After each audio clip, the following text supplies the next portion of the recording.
5 seconds to go.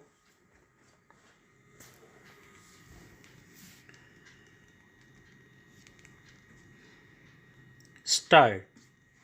I wish to thank my fellow countrymen for the confidence reposed in me and for affection and goodwill they have shown me not only as president but indeed all through my public life covering a span of over 50 years.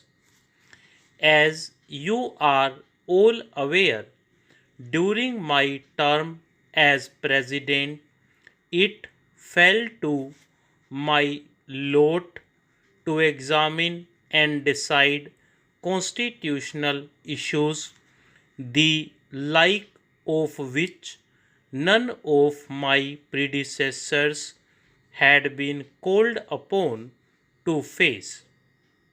Constitutional experts may have differences of opinion about the correctness of some of my decisions, but the people, by their verdict, approved of the way I had dealt with the situation. Having regard to the background against which the general elections to the Lok Sabha in January 1999 were conducted, I felt a special responsibility in the matter and was anxious to ensure that elections should be free, fair, and peaceful.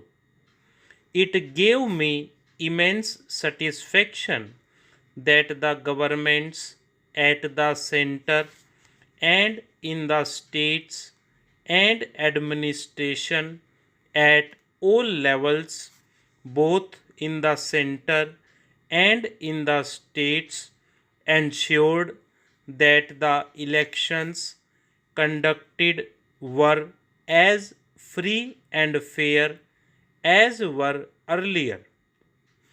While the lamp of democracy has been extinguished in some countries around us, we have reason to feel pleased that we have adopted and have been following the democratic system of government. Our people have made it clear beyond doubt that they will not accept abrogation or abridgment in human rights and freedom and have shown their clear preference for the democratic system.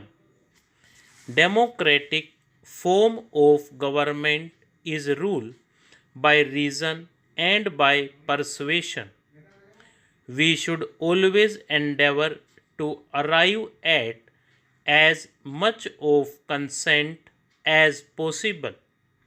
The voice of the minority and the voice of the opposition, which too represents a sizable section of the people, should be heard and given all possible consideration. The opposition, on its part, has to be reasonable and constructive in its approach. Whichever party may be in power, there must be an opposition that can expose the mistakes and misdeeds of the ruling party so that the latter, at any moment of providing an alternative to the party in power, is the only safeguard against misrule. It is a matter of regret that over the years, a united opposition which can provide an alternative to the party in power has not evolved. In the absence of a strong opposition, work of the government is not challenged. Democracy is not just a political system, a mere facade of elections and an assembly of elected representatives is not the totality of its content. It is essentially civilized conduct of human relations and affairs. Restraint and moderation, understanding and accommodation, decency and uprightness are the basic values that go to build a sound democratic system. If we ponder over the country's political scenario and examine how far our conduct of public affairs is inspired by these qualities, we can have little cause for satisfaction.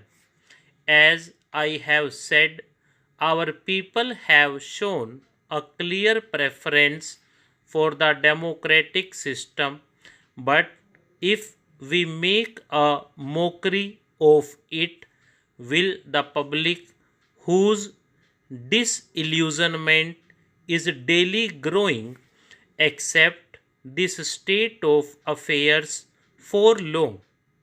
I have often spoken about disparities in income and wealth distribution, a phenomenon which came to government's notice over 20 years back and led to the appointment of a committee to inquire into the matter.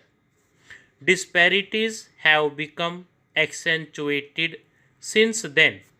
Concentration of wealth, apart from its socially undesirable consequences, has disturbing implications for the working of our democratic system, which I need not elaborate. While there is little doubt that larger investments for development over the successive 5-year plans have added to the country's wealth for the majority of our people, there has been no marked improvement in living standards. Per capita availability of essential commodities has been fluctuating and has not shown any significant improvement. Per capita income at current prices has been increasing, but at constant prices there has been little improvement. That the cost of living has relentlessly been going up is borne out by the government's own action in increasing the rates of dearness allowance twice or thrice in the course of a year. I am not unaware of our many achievements since attainment of independence. Near self sufficiency in the matter of food, large industrial capacity in capital, intermediate and consumer goods, enormous improvement in transport, power, and other basic requisites, rapid strides in science and technology, including such sophisticated areas as nuclear power and space technology, are creditable achievements. A nation that has achieved so much in the short span of 50 years gives promise of ability to bring about a better life for the mass of its people. Critical examination of the investments already made with a view to maximizing the benefits from the time and priorities to be followed hereafter need to be undertaken so that there may be visible improvement in the living condition of the poor. Above all, we must realize that positions of power and authority are places of public held in that spirit only. Stop.